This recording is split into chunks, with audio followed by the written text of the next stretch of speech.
Oh, hello everyone. Welcome back to another edition of Wise Women Weekly presented by Enlightened Networking. I'm one of your co-hosts, Moni Patterson, coming to you all from Columbus, Ohio, where I think we're about to get a little bit of the white stuff flowing. It was coming down a little bit in little itty bitty sprinkles. Not unlike what Robin gets in beautiful Montana, but yeah, it's really great to be back with all of you again and to share, principles and success tips and thought leaders and all kinds of wonderful stuff from the softer side. And so I want to welcome you all back again. And today's going to be a fun show. So, Robin, what do you have to say to everyone who's joining us today? Well, thank you, Moni, and welcome. It is a special time of year, so we decided to do something special. And like Moni said, that white stuff is happening. We're expecting about, Monday, Tuesday, Wednesday of it. So I think we're going to have a white Christmas. So we decided to have a little holiday time today and want to support you in something that both Moni and I have found really valuable. And I'm going to do a little foundation to talk about the value of traditions, because traditions have been around since the beginning of time, pretty much, or the beginning of recorded history, whatever. And I started doing a little research because we wanted to talk about some family traditions and some traditions with our team. And why would we even want to do that? So when I started looking at things and started thinking about my family and the things that we do and the things that kids look forward to, and even if you don't have children, it's not about whether you have children or not. It's personal traditions and personal rituals that really create a sense of security. And when I was doing my research, it was really fun to read. Communal tradition helps solidify members' commitment to a group and encourage survival instincts. And, back when we had feast and famine, it actually took people through famine, and it served to protect people from the outside influences of the industrial world that pulls people apart, like finances and work and the stresses of things. So just even the act of remembering traditions and meaningful times with loved ones actually boosts our mental health. And what traditions do is they create memories. And sometimes it's just a smell that takes you back to this wonderful feeling. It could be the smell of the Christmas tree. I know some families go and cut their own. Out here in Montana, that's a very common thing. In an urban area, that might not be as easy to do, to get a $5 tag and go out in the woods with the dogs and the kids and the barbecue. But there's so many different ways to do traditions. So Moni and I wanted to talk about some of our favorite family traditions and also some things you could do with your teams that create some lasting memories and wonderful support for mental and emotional stability. So Moni, why don't you give us a start with some of the favorite things that you guys do? Well, I was just thinking about this is the first time I'm actually reintroducing a tradition that we had. And what we used to do when we lived here in Ohio, we moved away for a while and we lived in Charlotte, North Carolina. And so when we moved away, we, didn't keep the same traditions that we had when we were here in Ohio. And it was so interesting hearing from friends and family about how much they loved our Christmas Day brunch. And so every year we would do, and I would prepare this, wonderful brunch and would get in and we'd have homemade, anything that you can think of. The music is playing, everything's decorated and we had that, every single year, that time when everyone just gathered, and at our home. And when I didn't know that it was an important tradition until, it was brought back up to me and friends were saying, I really missed when you were gone that tradition of Christmas brunch. They kind of felt, that something was missing on Christmas Day with that. So we're reintroducing Christmas brunch this year, and it's going to be a lot of fun. So that's probably my favorite thing to do. And so I really can't, show with the camera because I'm afraid of getting it wrong. But the other thing that we do when we decorate right now, it looks like it's snowing from the ceiling. So there's snowflakes all over. There's bulbs and all kinds of things. So when people walk in here, they say it looks like a winter wonderland. You can't really see it, but it's actually really cool. So every year we do something cool so that when people walk in, everything is just everywhere. And so the kids have a lot of fun with Love it.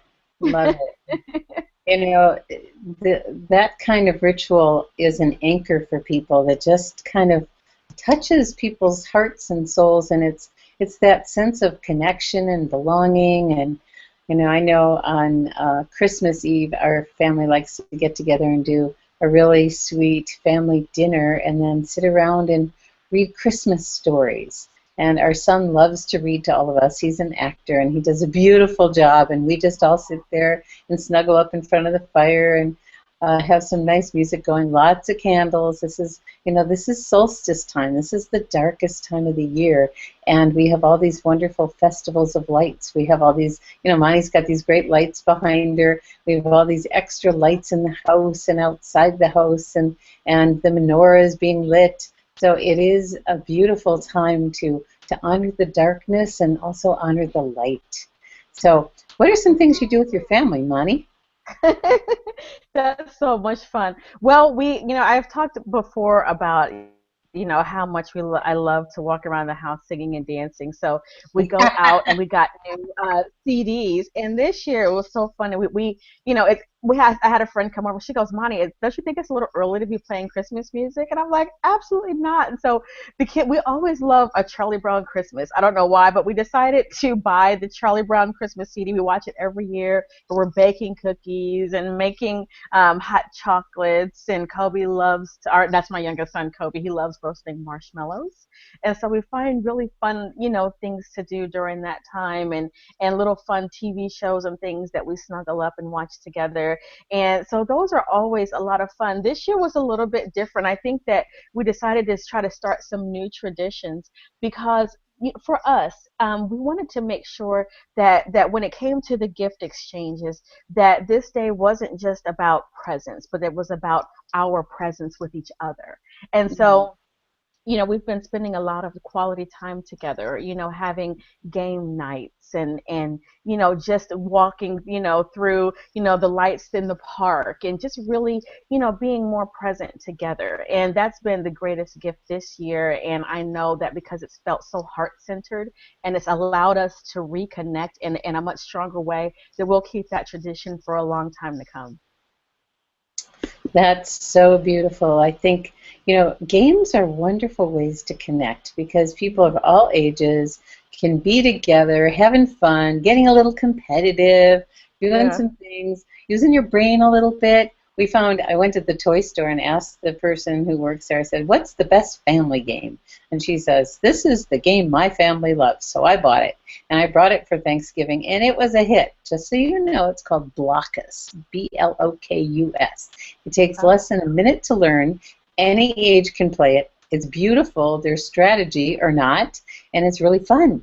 So playing games is such a wonderful way to be together, just to hang out on the floor and have fun. And those special movies you're talking about, we have a tradition with our grandchildren that got started many years ago, and the littlest one she was just a baby, so she didn't really get to enjoy it until a year or two later. They come over, they spend the night, we make a gingerbread house, and we dress up, and we have a lot of headgear. Here's a sample. This is a sample, and then here's another sample, and then here's another sample. And so I have accumulated a box.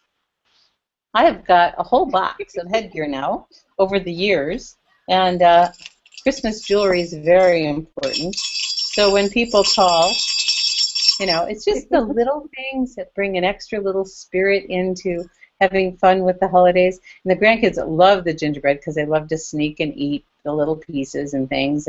And Uncle Ian will be here, and he'll make his famous buckwheat pancakes for them that they love, and he creates a little scavenger hunt for them, and they just have fun running around together, making forts and spending the night. And we create a little log, a little mind map of everything we do when they're here, when they spend the night. And every year in our area, we get live reindeer, and we started going last year, so that was a new tradition that started last year. So we're going on Sunday. The live reindeer will be here.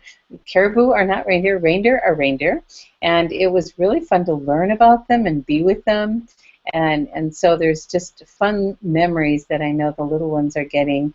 And we always like to sit down and read books together and snuggle with puppies. So there's lots of wonderful things. So there's a lot of our family traditions that really cause and create that wonderful, like Moni said, sense of presence and opportunity to really be together. So in our business, we have our family communities also.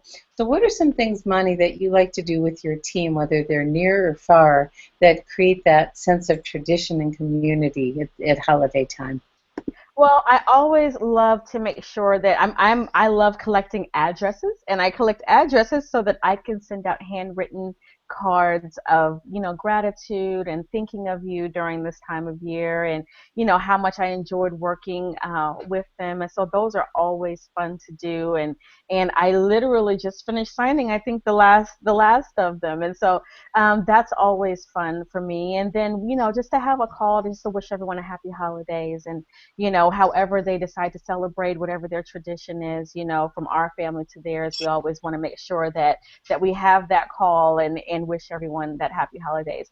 What about you, Robin? What is your tradition that you do with your team? Oh, I love that. That's so beautiful. It's so rare that we receive a handwritten note these days. And if you realize when you go to the mail, don't we all sift through the mail to look for something personal, to Yep. something, and how rare it is. So that's really beautiful that you do that, Money. Well, on team calls, we like to, because typically my teams are all over the place. They're not just local. And so we did last year, we had a wonderful local gathering, and we did a fun gift exchange, I don't know, is it called the Chinese gift exchange, where you take turns, and if you don't like what you got, you can get someone else's, and it's just Yeah. really, really fun. And everyone got some music, and you mentioned music. It was really fun. We have one CD that it's a Christmas CD.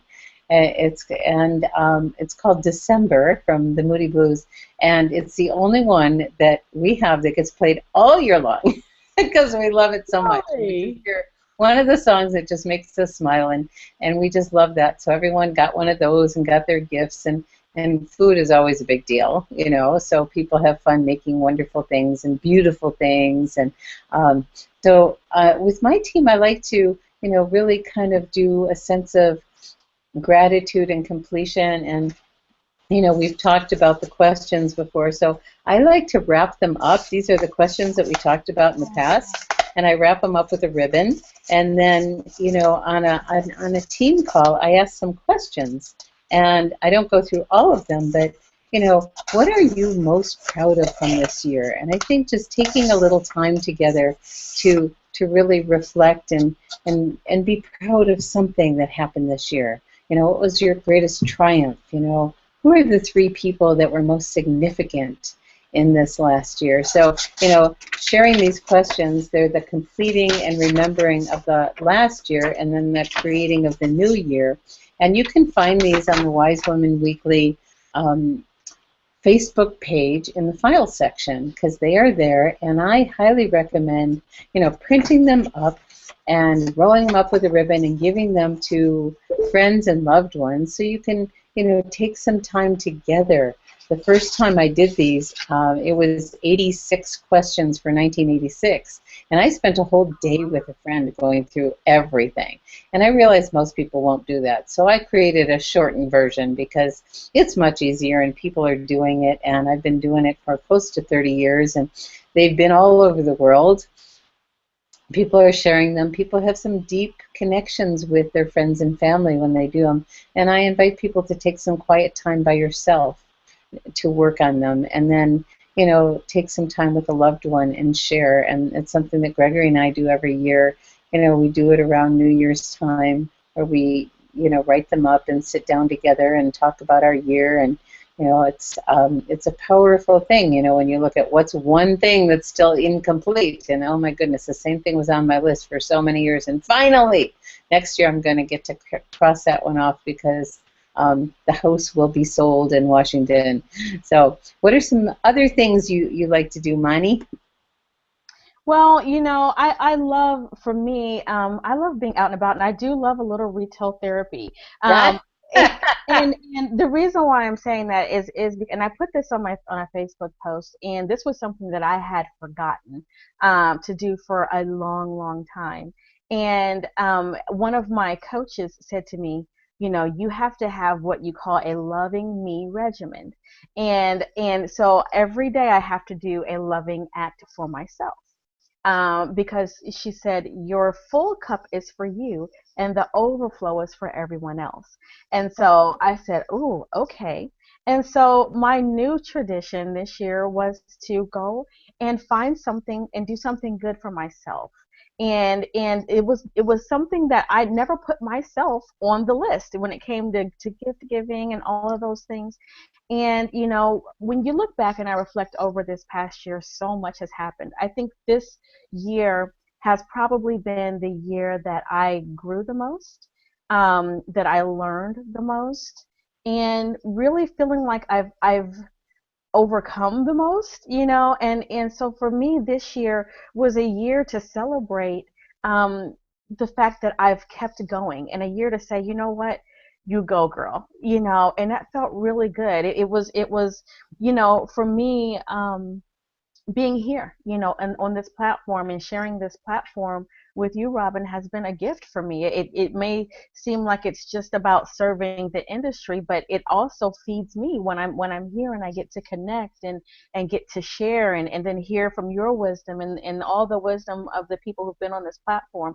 All of these things have been gifts, and so for me, this was a decision. Even doing Wise Women Weekly was a gift to say, you know what, I'm going to give myself something. I'm going to give myself the gift of sharing, because guess what? The more we give, the better it feels, the more it serves us. And so, as well. And so I just, for me, I'm just loving this time, and these are new traditions. And I'm crazy excited about 2015 more than I have been about any year ever. So we've got some great stuff happening, don't we? We do, we do, we do. And I want to thank you for mentioning that because, many times we are the last ones on the list. And typically, as women, we're so busy taking care of everyone else and getting everything else handled that where's the time for us? So I invite everyone to really live in the question, what can I do for myself? What's a great gift for me? And it may be, a day of quiet. It may be a day away from everything. Maybe, taking special time to just do either retail therapy or go to an art museum or surround yourself with some beautiful things that live in the question and see what it is that will nurture your soul. And I'm going to do that myself, Moni. So thank you. And I know this is we're living in a time where there's so much stuff. There's just so much stuff. And we had fabulous Kathleen Ronald on with Clutternomics, and I'm certainly hooked on Clutternomics and constantly letting go of recycling, gifting, lightening up, lots of things. And one of the greatest things we can give ourselves and our families and our team is wonderful experiences. Mm-hmm. Time to be together doing things that are fun, doing things that are inspiring, doing things that are connected, where we can really, be there for each other and do some deep listening. So it's really beautiful to take a look at this time because, yes, it's a busy time for a lot of people. I'm one of those because I'm married into a very large family that I prepare all year long for this time of year. So I collect things. I have a special spot in the storage room that I put them, and then a few weeks ago I sit down and take a look at what do I have for who, and we have this personal angel that helps us with. She's an elf right now, and she's being very busy wrapping. But I don't really have shopping to do at this time of year. And so I get to put my attention into, having some friends over for dinner, going out, seeing the granddaughter and the Nutcracker be a mouse, you know, and really get to relax and enjoy. But that's my nature is you know, giving ourselves some extra time because other things slow down, and especially that week between Christmas and New Year's is a beautiful time to do some reflection and some creating, you know, completion and creating some intention for the new year. So that's a beautiful gift to offer to ourselves and to offer to our teams, is to plant those seeds with some wonderful questions of inspiration and intention of how do we want to be. And I agree with you, Moni. It was a rough year. It really was. And I think the relationships that, you know, you were one of those people that I put on my list for one of the greatest gifts of people that have had influence on my year. And I'm so grateful that we've come together, and we're just beginning. So we'll see what unfolds with this, and we have many things that are going to be wonderful for the future to be of service, that where we can all personally grow. And you know, it's those hard times actually make us stronger. And I think, you know, we've been through some challenging times, and we do grow. That's where those muscles get stretched, you know, and that's where people are so important, and where community and connection makes such a difference. And in this new year, I can already feel the energy expanding and opening up and lightening up, and you know, it's very wonderful to just kind of feel into it a little bit, because it almost feels like it's already beginning. Yeah, it really does. It really does, and I think that's why I mentioned it as well, because it really does feel like it's beginning. And I think, you know, I've noticed when I'm looking out, you know, whether it's through social media or even through my social circle, that everyone has so much hope for this next coming year and for the future. You know, there's just a different energy. It's a new energy that I'm noticing, and what you mentioned, expansion, and you know, there's, I think, a new expansion and a new awareness and that people are coming into for this next year. And so, you know, and I think, Robin, too, is it is so important for us to take that time to reflect. And what was so interesting, and I want to make a mention of this, and I wish I could remember what the saying was, but I spent a lot of 2014 in hustle mode, you know, work, work, work, work, work, work, work, work, work, you know, just busy, busy, busy, busy, busy. And what I've noticed as the year is coming to a close, that as I've slowed down and as I've taken time to just be, and to be in the spirit of both surrender and allowance, that more business is flowing more easily and effortlessly than it ever did during the hustle. How interesting is that? um, you know what?